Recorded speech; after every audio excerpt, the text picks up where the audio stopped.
सुप्रभात बच्चों, आपका दिन शुभ हो। आइए बच्चों, आज का जो हमारा वीडियो है नवंबर का है।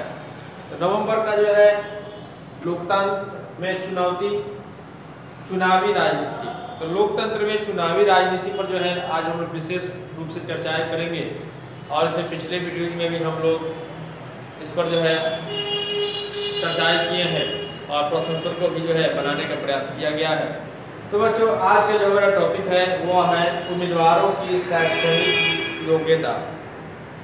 आप लोग जानते हैं कि लोकतंत्र जो है जनता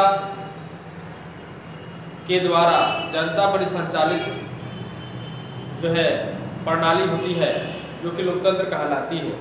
लोकतंत्र में विभिन्न प्रकार के राजनीतिक दल होते हैं। वह राजनीतिक दल अपनी जो है अहम भूमिका लोकतंत्र में निभाते हैं और अपने अपने उम्मीदवार चुनावी मैदान में उतारते हैं और चुनाव में अपने कार्य क्षमता के आधार पर, अपने वादे के आधार पर और अपने जो भी कार्य किए हैं वे जो है उनके आधार पर जनता जो है उन्हें चुनाव के रूप में विजयी उम्मीदवार घोषित करती है अपने मताधिकार के आधार पर। ठीक ना, उन्हें जो है अपना मत देकर चुनाव में जो है उन्हें विजयी बनाती है। अब रहा सवाल कि ये लोकतंत्र में जो राजनीतिक दल होते हैं उनके द्वारा जो जनप्रतिनिधि चुनाव में उतारे जाते हैं, उनकी योग्यता, शैक्षणिक योग्यता क्या होनी चाहिए, क्या होती है, इस पर जो है क्या उल्लेख मिलता है, इस पर जो है हम लोग विशेष रूप से चर्चा आज करेंगे। कर रहे हैं इस क्रम में, इस पर जो है हम लोग चर्चाएं कर रहे हैं। तो इस क्रम में यह उल्लेखनीय है कि भारत में उम्मीदवारों के लिए किसी शैक्षणिक योग्यता को अनिवार्य नहीं बनाया गया है। ठीक ना, तो इसमें किसी भी उम्मीदवार के लिए कोई शैक्षणिक योग्यता जो है निर्धारित नहीं की गई है। ठीक ना बच्चों, कोई भी ऐसा मतदाता जो 25 वर्ष की आयु प्राप्त कर चुका है तथा जो उम्मीदवार बनने की निर्धारित अन्य योग्यताएं रखता है वह उम्मीदवार बन सकता है, भले ही वह पढ़ा लिखा हो अथवा नहीं। इस क्रम में एक प्रश्न यह उपस्थित होता है कि जब सभी प्रकार की सेवाओं नौकरियों के लिए कुछ योग्यताएं निर्धारित की जाती है तो संसद अथवा विधायक जैसे महत्वपूर्ण पदों के लिए किसी खास प्रकार की योग्यता का निर्धारण क्यों नहीं किया गया?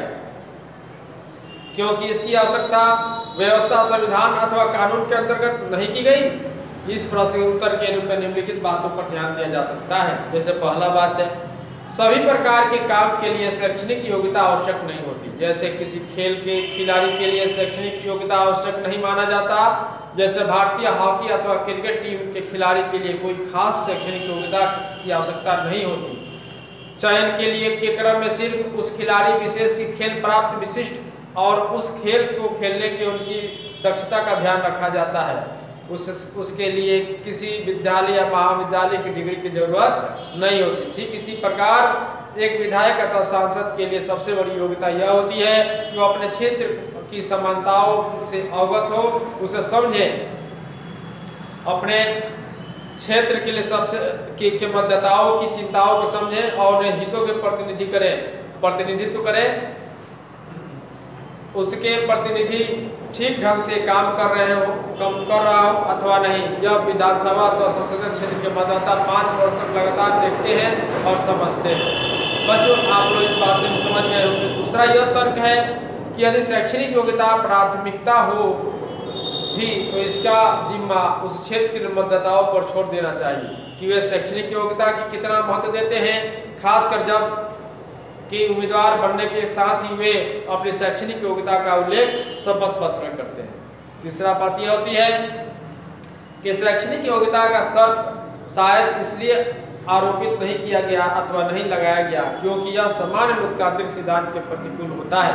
लोकतंत्र में सभी नागरिक समान होते हैं, उनके बीच भेदभाव नहीं किया जाता। यदि कुछ शैक्षणिक योग्यता का अनिवार्य बना दिया जाए तो भारत के अधिकांश नागरिक चुनाव से वंचित हो जाएंगे, चुनाव लड़ने से वंचित हो जाएंगे।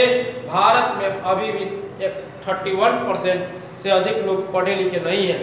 69% की जनसंख्या जिसमें शिक्षित कहते हैं उनमें से बड़ी संख्या ऐसे लोगों की है जो किसी प्रकार हस्ताक्षर भर भी करना जानते हैं। ऐसी स्थिति में यदि स्नातक स्तर तक की डिग्री के उम्मीदवारों के लिए अनिवार्य बना दिया जाता है तो 90% से अधिक मतदाता उम्मीदवार बनने से अधिकार से वंचित हो जाते हैं।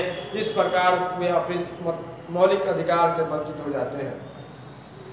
तो बच्चों, आप लोग जान गए कि इसमें से 31% ऐसे लोग होते हैं हमारे देश में जो कि शिक्षित नहीं हैं, और वैसे लोग बहुत लोग भी हैं, लगभग 69% ऐसे लोग हैं जो कि केवल हस्ताक्षर करना ही जानते हैं, उसके अलावा कुछ नहीं जानते हैं। तो बच्चों, दूसरी बात यह तर्क दिया गया है कि किसी खिलाड़ी को जो है उसकी दक्ष क्षमता को देखा जाता है, न कि उसकी योग्यता। तो बच्चों, ये सारे बातों से स्पष्ट होता है कि हमारा भारतीय संविधान में लचीलापन है और इसमें जनता की सेवा के लिए हम लोकतंत्र को जो है स्थापित किए हैं, और जनता की सेवा में जो जनप्रतिनिधि लगा रहता है और जनता उस जो है वो समझती है कि यह जनप्रतिनिधि हमारे देश के लिए, हमारे समाज के लिए, हमारे क्षेत्र के लिए जो है पूर्ण ईमानदारी पूर्वक कार्य कर रहा है या करेगा, उसे जो है हम लोग चुनाव के रूप में उसे विजयी उम्मीदवार घोषित करते हैं। तो इस प्रकार बच्चों, आज हम लोग जान गए कि उम्मीदवारों का शैक्षणिक योग्यता भारत में निर्धारित नहीं की गई। इस टॉपिक्स को आप लोग हेयर कॉपी में लिखेंगे।